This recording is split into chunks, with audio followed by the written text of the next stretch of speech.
Hey, what's going on, guys? Today I'm going to be actually working on the diesel truck. This car runs really nice. It's going to be at a show this week and I'll film that. But main focus right now is the daily driver, the old 85 F250. So what's going on with this right now is I noticed another little tiny leak has flared up here, and when you're driving at high RPMs it kind of a lot of fuel comes out of there, so that needs to be fixed. Craig might be coming over to help me with that stuff. Brakes are gonna get done.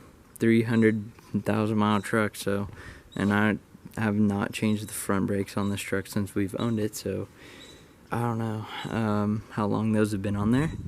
But gonna start with this. This is kind of the problem that made me pretty mad earlier today. I was driving it in town, and wouldn't you know it, the old ignition here decided to not work, or the lock actually. It just kind of spun just enough to turn the old glow plugs on.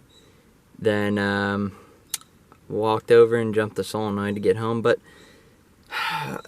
my dad just happened to have a mint new, not even new, it was in an old column off of a Bronco he took out of the junkyard many years ago, but he never did anything with the column, so just happens that same exact ignition lock, so I'm gonna try it out. And before we do, you guys notice how corroded this thing is? Probably what led to it breaking, actually. So gonna use some spray lubricant from WD-40. This stuff prevents rust for up to a year. So we're gonna try it out on this, see what it does. Hopefully protects this from getting all corroded like that. So this is what happens when you have no rust prevention on it. Pretty sure that's what caused that. So out with the old and about to go in with the new.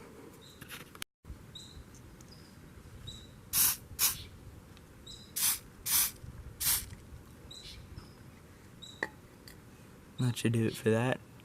Got it up here, but yeah, it's all lubricated up, so I'm gonna put it in now. The only ignition lock I've ever taken out of a car and switch was on the Mustang. So I looked up how to do this beforehand, before this was even out. And these guys on the forums are telling me, you need to drill this, you need to take the steering column apart. And I was really confused. And everyone's telling me to drill out this, on the forum, they're saying to drill out this hole down here. And all I did was put in the key and turn it, and it just kind of popped out. So I don't know if they were talking about the switch back here or what, but that's kind of what happened. So this looks like she'll just slide right in, most part. If I can get it in the right way.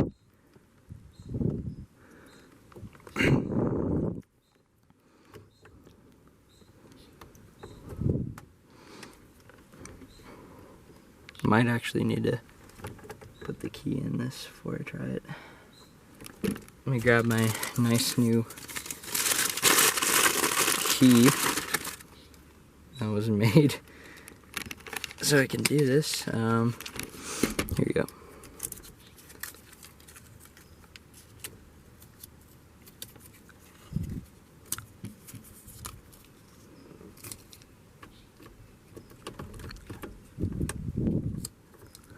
Well, should have thought of that one beforehand. So we're experiencing problems left and right now. Stupid freaking plastic. What the frick? Oh my god. Trying to get this thing in there before the grease dies. I'm gonna have to resort to the old mint key. That one sits fine, though.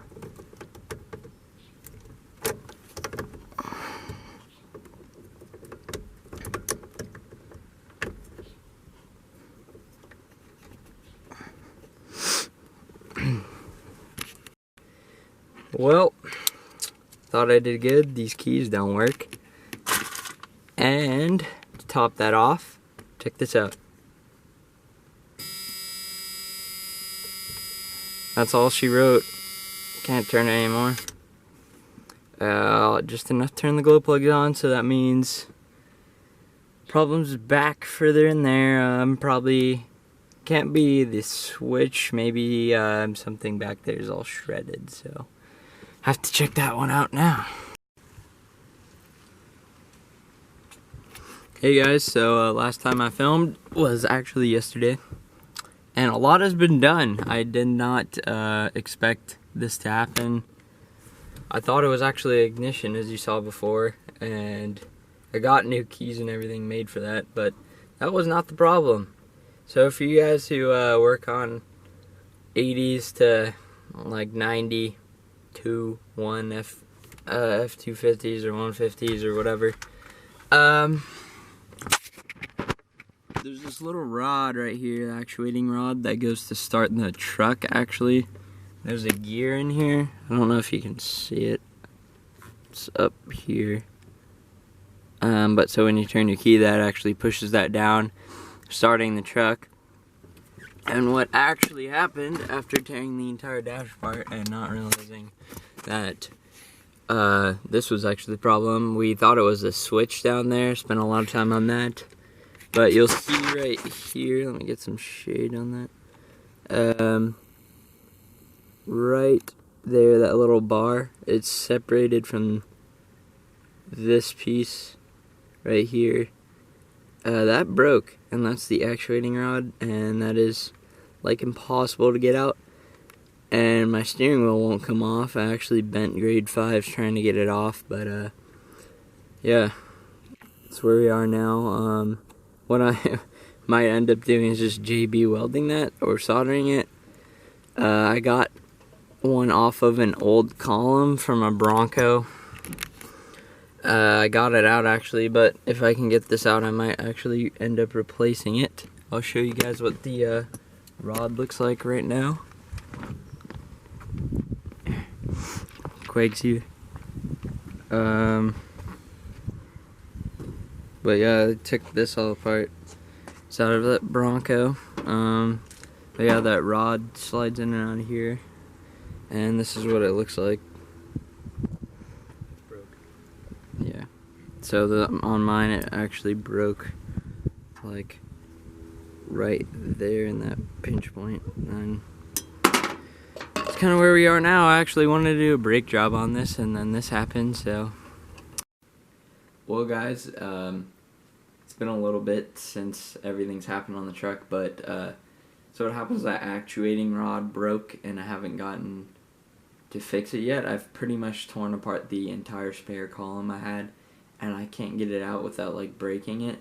So I figured my best solution from now is probably going to be a push start. So that's where I am now.